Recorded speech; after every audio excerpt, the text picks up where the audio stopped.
Hi, my name is Steve. I'm a Geotech AI team lead and also project manager at Rocscience. Today, we are continuing our mastering series in Settle3, and today's topic will be related to 3D soil geometry creation using various data types that you have in real projects.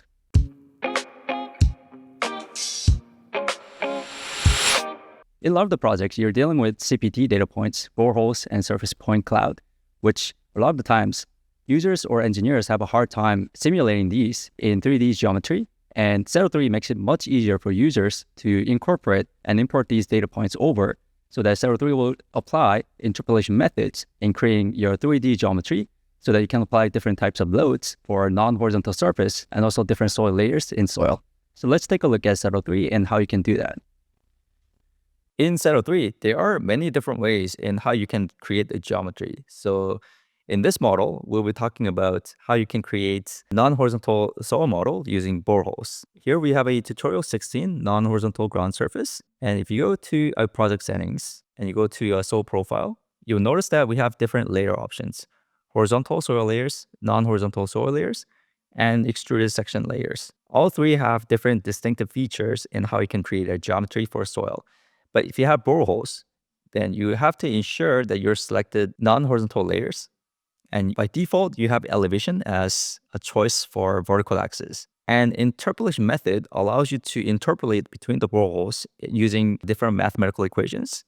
So if you click on this, there are many different ways in how you can generate a surface points using boreholes. For this example, we are using tin triangulation. And in our documentation, there are more explanation behind all of the options available. So we encourage you to check out our documentation more in details. And if you want to have a non-horizontal ground surface, this is an option that you have to select in order for you to choose whether you want to have the boreholes representing the ground surface, or you can also do a point cloud import system where you can import surface cloud points, and Settle3 will generate additional points in between to interpolate between the surface points to create a full 3D soil model for you. For this example, we'll be covering boreholes, so we'll just select the boreholes. And you can also select the number of grid surface points for interpolation. So for this example, we would choose 200. But if you want to have a more smoother surface, then you can choose higher numbers that will allow Settle3 to interpolate between more points.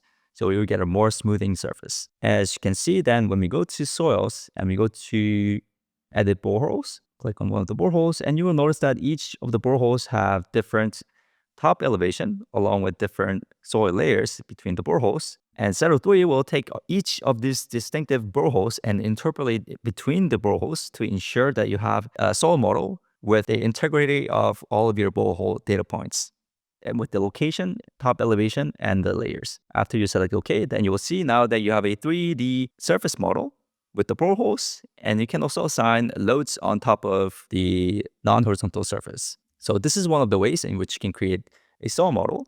Now let's take a look at a way in which you can import the surface points, not from the boreholes, but from external sources. Here we have a blank file, and when you go to project settings, you will see that when we have a soil profile, now we can choose point cloud instead of boreholes for surface points. You select OK. Then when you go to soils, then you will see that import surface points feature is enabled.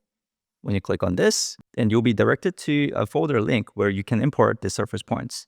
So let's navigate through and select the points where we have saved the surface points.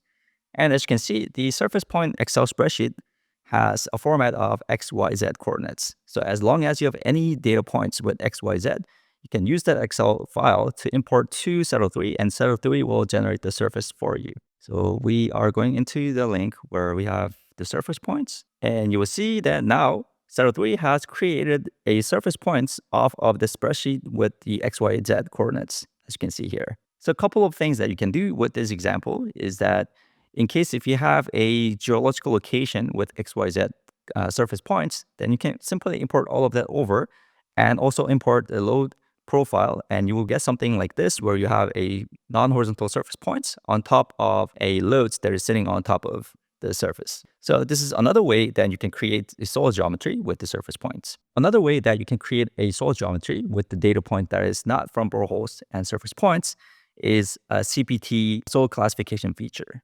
So let's say you have CPT points and you like to see the soil layouts of each of the CPT points.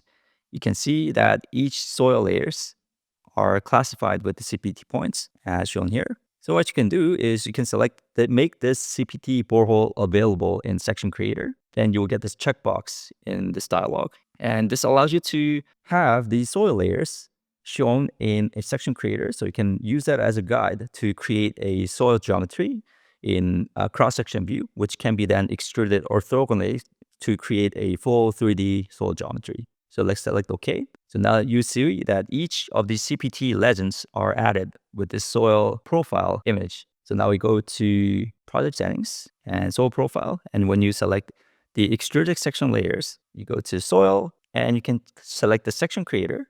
And let's say we want to create a geometry, something like point here to here.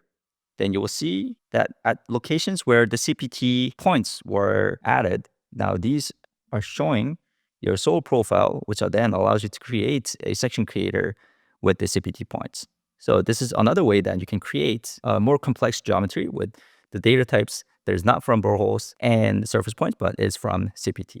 So something very cool that you can do is a model like this when you have a very complex model with the boreholes and also the water pressure that is located at different locations. You can do something very cool in Settle3 with multiple boreholes. You create the geometry and then use the interpolation methods. And you can also import the water pressure grids that is not in planar coordinates, but it's actually in its own distinctive XYZ coordinates, which then Settle3 will use different interpolation methods to create a full 3D soil geometry with your data points. So this concludes our Settle3 mastering series with 3D soil geometry creation with various data types that you have. If you have any questions, please feel free to leave a comment down below. And also remember to subscribe to our channel. Thank you very much for watching.